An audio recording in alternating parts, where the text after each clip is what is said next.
Hello guys, welcome to 5th generation hobby shop and welcome to another video.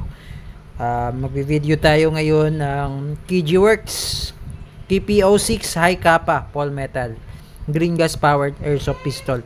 Ito po ay unit ni Sir Joel. Sir Joel, shout out sa inyo dyan. Ito yung unit mo, sir. KP06 made in Taiwan, Paul Metal, napakabigat. Yan. Subukan nating timbangin kung ilang kilo yan. Okay, bigat eh. Curious lang ako sa bigat.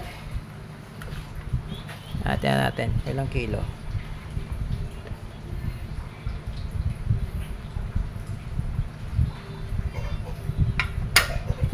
$1.2.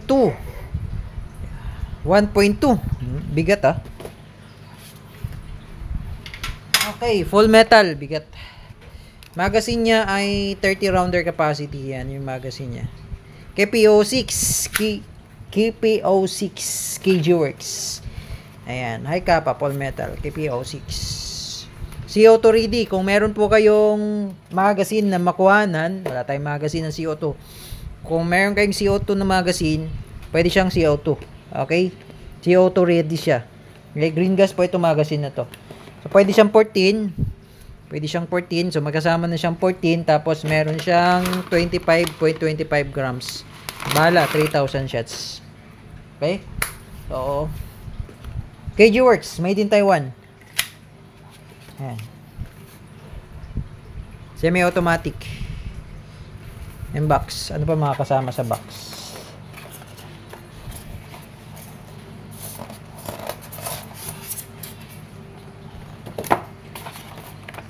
Manual. Instruction manual, Allen. Yan lang. Yan lang kasama sa box.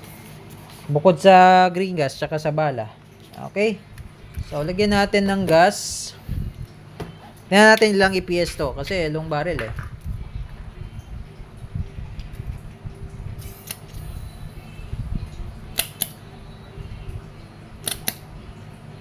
Okay, 14 po gamit natin.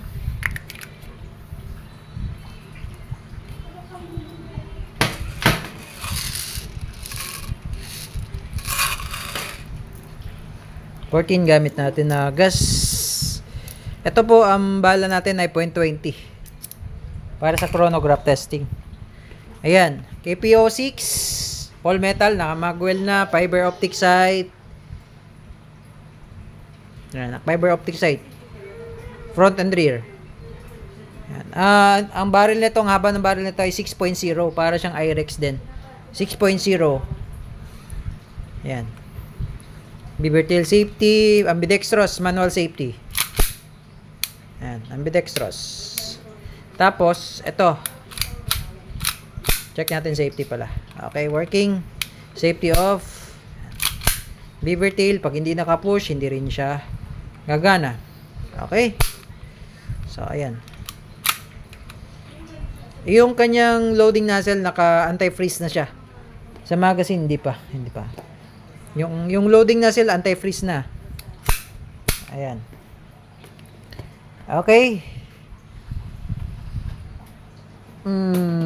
Testing natin EPS.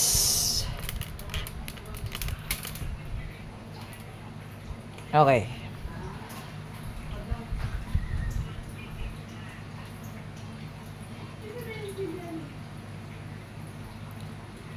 Wait lang. Kukonek lang natin sa phone.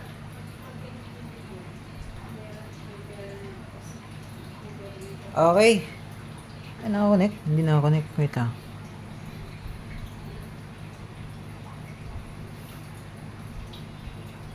Yun. Okay. Kinonek ko lang sa phone. So, tingnan natin ilang EPS to. KP06, KG Works, High Kappa. 14 yung gamit nating gas. 0.20. Okay. Firing.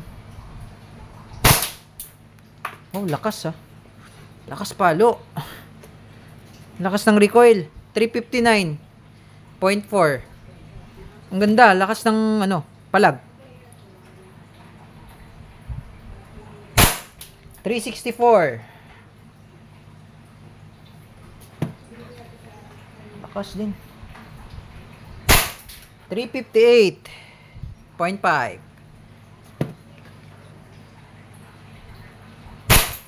Wow, 370.6. 331, bumaba. Okay. And then, open chamber. Release mag. Alalay lang yung slide. Then ba? Release. Testing pa tayo. Nabitin ako eh. Testing tayo. 370 ha. Pumalo ng 370. 14. Number 14 ang gas na gamit natin. Kayang-kaya niya 14 dahil high kappa yan eh. Long barrel yan. Lalo na kung .25 gamitin mo, naku, sakit niyan. 2, 4, 6, 8, 9. Okay, 9 shots. Kay Sir Joel ng Sir Joel, Cebu. Kay Sir Joel of Cebu, testing pa tayo, sir. Okay, testing KPO6, KG-Works, KPO6. Yan. 6.0 yung barrel niya. Lakas eh. 14 yung gamit natin magazine. Buwan natin yung bote. Oh, uy. Talsikan. Oh. Grabe. .20 lang yung gamit natin, guys, ha. Wala. Kunti naman. Oh.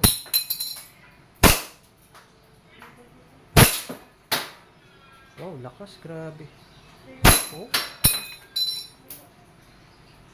Sir Joel, open chamber. Release mag. Lakas, grabe. 14 ang gamit natin gas. Green gas. Pwede siyang CO2. CO2 ready siya. Okay? So, wala lang tayo magazine ng CO2. Pero kung meron kayong makuha ng CO2 na magazine, pwede siya. Okay, Sir Joel ng Cebu. Sir, thank you for choosing 5th generation na Bishop. For packing na po your unit. KG-Works KPO6. Okay, thank you, sir, and have a nice day.